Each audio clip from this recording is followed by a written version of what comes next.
The meeting between Xi Jinping and US President Joe Biden was slightly longer than the one with Albo. What do you think they talked about, mate? I don't know that either of them probably know what they talked about.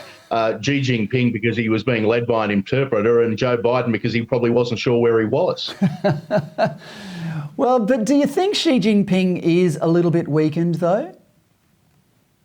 Yeah, I think so. If you look at the reality of it is, and this is the thing that the opportunity that Australia has missed, is that we actually have more economic power than we give ourselves credit for, given that China desperately needs our resources, whether it be iron ore or coal. They're having serious economic problems at home. So, yeah, there's no two ways that Xi is weakened here. Whether or not, and, you know, I relate him a little bit. I think he's a little bit smarter than Vladimir Putin, but there's a certain point where these political leaders find it very difficult to back down from their positions, and that's the difficulty here for China. He's got problems at home that he's got to deal with, and ultimately that is going to be what drives him, as it is with all politicians. All politics is local, and, you know, most of what you do on the world stage is to appease your own voters, and I say voters in inverted commas in China, obviously, but, you know, when there's 1 billion people, you still have to appease them. Well, speaking of local politics on the global stage, what did you think of COP27? I mean, the parking lot in the airport was pretty crowded for a start, wasn't it? Yeah, I call it Cop Out 27. I think it's quite farcical, particularly given the criticism of Scott Morrison when he initially announced that he wasn't going to go to COP26. And then Albo says, well, I'm too busy to go to Cop Out 27. The really scary thing is that we have actually sent Chris Bowen overseas to represent us outside of Australia. That is literally frightening to me. I mean, I remember when this bloke was a second-rate councillor on third-rate council in Western Sydney.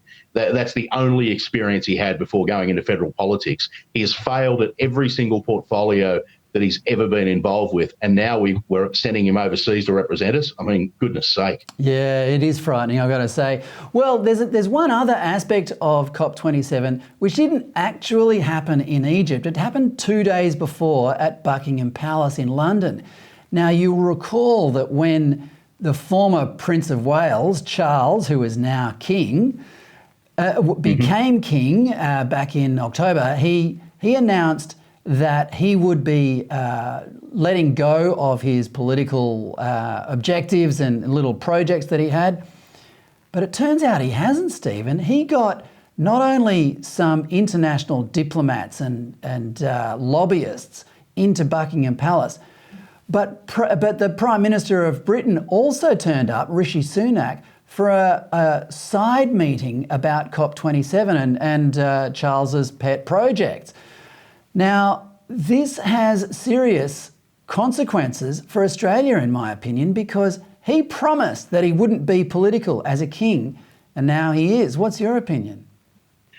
Yeah, look, I don't know that he's absolutely being political here. I mean, monarchs have always expressed their opinions behind closed doors. And if he wanted to have a side word to Rishi Sunak and say, look, this is what I would like to see happen, as long as Rishi Sunak said, well, thank you very much, your opinion, Your Majesty, but your government will make its own decisions as per the Constitution, I don't particularly see a problem with it. I think he has stepped back a little bit from some of the positions that he would have held. But, you know, I mean, you got to remember, this bloke came to the throne after 50 years of waiting. Now, that's a lot of personality and a lot of personal opinion to build up over time to then just step away from cold turkey. So, look, I'll give him a little bit of benefit of the doubt in these early stages.